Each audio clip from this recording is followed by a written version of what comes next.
of it, make a good meal of it, stick to your old-fashioned beer. Now don't be afraid of it, drink till you're made of it.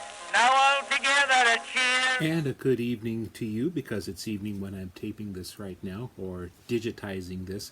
We don't have a proper substitute for the verb taping, do we? Anyway, this is Bart McDermott, your one-take beer reviewer, and the guy at beeronut.com, who normally writes about beer goings-on in the Chicago area.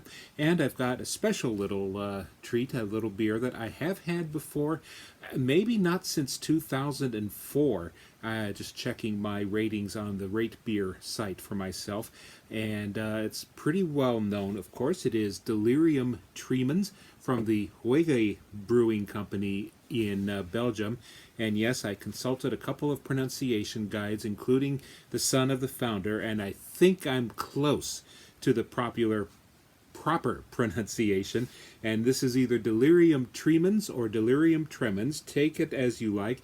It's their very popular Belgian strong ale with the very well-known pink elephants on the label. This is one of the first times I've seen it in cans, and I saw it because my local liquor store chain, Binny's, was running a special where they were selling a 4-pack of these. Normally they come in like the little 11-ounce stubby bottles, but you can get a 4-pack of these for $20, $2 off if you have a loyalty card, and it comes with the highly treasured Delirium glass with the little pink elephants all over this. I've been kind of hoping to run across this one of these days. Now, it's very interesting in that the glass is the standard 25 centiliter, or about 8 ounces in size, but this is 16 ounce, half a liter almost. So we're just going to pour a little bit and see how we like it, I guess.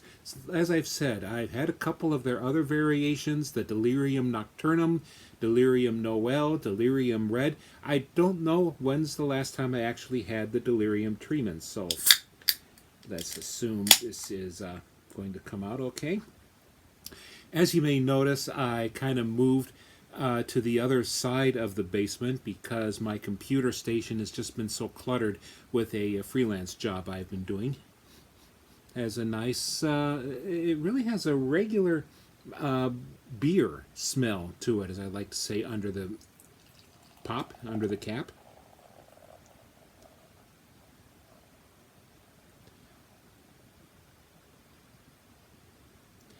Well, let's just pour it then to the little plimsoll line and have a look at a nice, still very clean. If you didn't know better, you'd say this was a Budweiser or Hamm's or something like this. A little more foam to it maybe than your average beer. This has, they say, 3 strains of yeast, and it is re-fermented in the bottle, or in this case in the can. And it kicks up a nice little pillowy head of foam, and there's some nice nucleation going on from the little punt in the bottom of the glass. This is 8.5% alcohol by volume, so it does qualify as a Belgian strong ale, perhaps one of the pioneers of the style.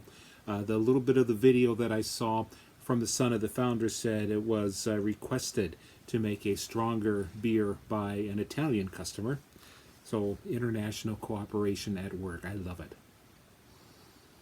A nice, very clean, slightly malty and crisp beer smell. As I said, you would possibly think this was just another clean lager-style beer with the color and such, but usually there was going to be a little extra aromatic Belgian malt to it.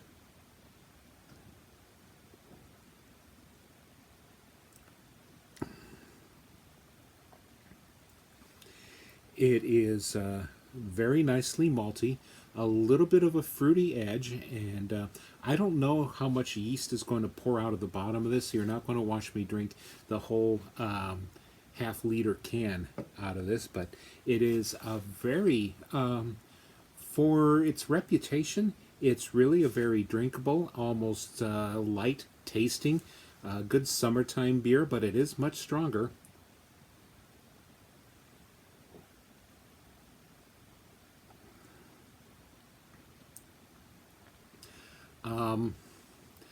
Has a very slight bitterness, and there is just a little bit of extra toast to it from a Belgian aromatic roast, as I mentioned.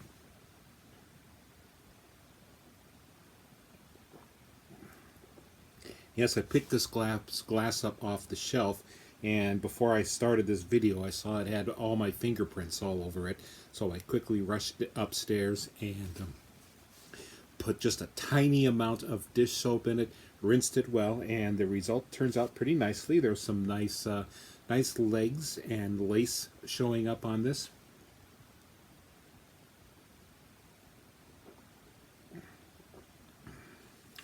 It's a surprisingly, if I haven't had it for a long time, it's a very nice, clean Belgian style. Not sugary like a Belgian double, just kind of a basic, stronger Belgian beer, I guess, and has a nice, clean finish, as I might say. And you could really enjoy one of these. If you try to enjoy more, you're going to feel it, I'm very sure. So anyway, this is the Delirium Tremens, or Delirium Tremens, however you like to call it, from Brouwerij Huyghe. Huyghe. I'll put a pronouncer on the bottom right about here and see if that helps at all. Anyway, it's a new import from Belgium. It apparently is now coming out in a half-liter can, or also known as 1 pint and 0.9 ounces.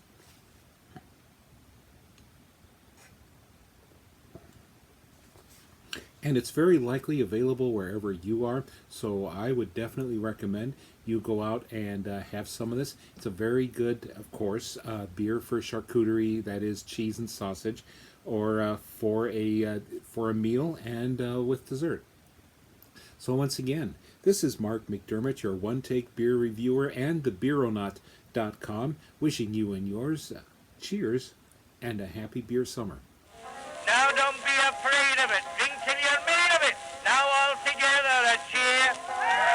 Up with the sail of it.